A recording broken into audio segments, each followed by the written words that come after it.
আসসালামু আলাইকুম ওয়া রাহমাতুল্লাহি ওয়া বারাকাতুহু। সম্মানিত ভিউয়ার্স, আজকে আপনারা দেখতেছেন হযরত ইউনুস আলাইহিস সালামের রওজা মুবারক।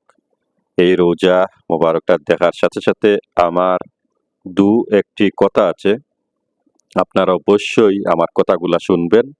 তার আগে আমি সবাইকে ছোট্ট একটা অনুরোধ করব, যারা ইউটিউব থেকে আমার এই ভিডিওটা দেখতেছেন অবশ্যই ইউটিউব চ্যানেলটাকে সাবস্ক্রাইব করে বেল আইকন অন করে রাখবেন। যারা ফেসবুক থেকে দেখবেন অবশ্যই ফলো করে রাখবেন, যাতে এই ধরনের ভিডিও আপনাদের কাছে দেওয়ার সাথে সাথে চলে যায়। তো প্রিয় বন্ধুরা, ভিডিওটা শেয়ার দিয়ে সবাইকে দেখানোর চেষ্টা করবেন।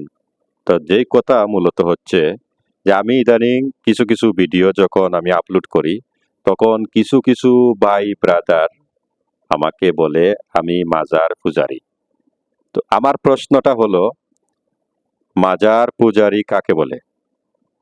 আপনি যে মুসলমান হয়েছেন, মুসলিম হয়েছেন, আপনার পূর্বপুরুষরা মুসলিম হয়েছেন, কার কারণে হয়েছেন? কারা মুসলিম বানিয়েছেন? আল্লাহ পাক সরাসরি আমাদেরকে তো মুসলিম বানায়নি। আমাদের জন্য রাসূল, অলি, আউলিয়াগণ পৃথিবীতে পাঠাইছেন। এখন পর্যন্ত অলি আউলিয়ারা পৃথিবীতে আসতেছেন। তাই আমি একটা জিনিস আমি জানি, যারা মাজারে গিয়ে বা রোজায় গিয়ে সেজদা দেয়, কুফরি করে, শিরিক করে, এগুলাকে আপনারা যা কিছু তাই বলেন। কিন্তু আমি যে ভিডিও করার কারণে আমি মাজারি পূজারি হয়ে গেলাম। আরে ভাই, আপনারা যারা বলেন মাজার পূজারি, আমি আরেকটা জিনিস আমি খেয়াল করে দেখেছি, অনেকে বলে আমার নবী মাটির তৈরি। তো আমার নবী মাটির তৈরি কেমনে হবে? আমার নবীকে তো প্রথম যখন পৃথিবী সৃষ্টি করেছেন আল্লাহ পাক, পৃথিবী সৃষ্টি করার আগে আমার নবীকে সৃষ্টি করেছেন। সেটিও আমরা বড় বড় আলিম উলামাদের কাছ থেকে আমরা শুনছি, সেটি তো আমার কথা নয়। পৃথিবী সৃষ্টি করার কত দিন পরে, কত হাজার বছর পর এই পৃথিবীতে আদম আলাইসাল্লামকে পৃথিবীতে দিয়েছেন মাটি দিয়ে বানিয়ে। তো আদম থেকে যদি মাটি দিয়ে বানানো শুরু হয়, তাহলে আমার নবী কেমনে মাটির হবেন? তাই এইখানেও আপনারা ভুল করেন, আপনারা অন্যায় করেন।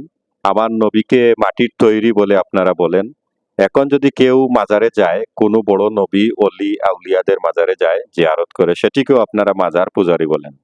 আপনারা অলি আউলিয়াদেরকে কখনো সম্মান করেন নাই, আমার নবীকেও সম্মান করেন নাই।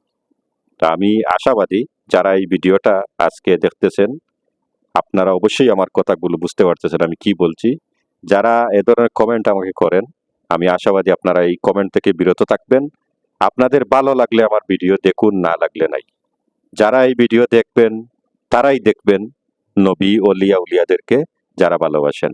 তা আমরা আজকের এই ভিডিওটা হযরত ইউনুস আলাইহিস সালামের রওজা মুবারক দেখাইতে পারলাম। ইউনুস আলাইহিস সালামের রওজা ওমানের সালালা শহরে। তো সবাই ভালো থাকবেন। আল্লাহ হাফিজ। আসসালামু আলাইকুম।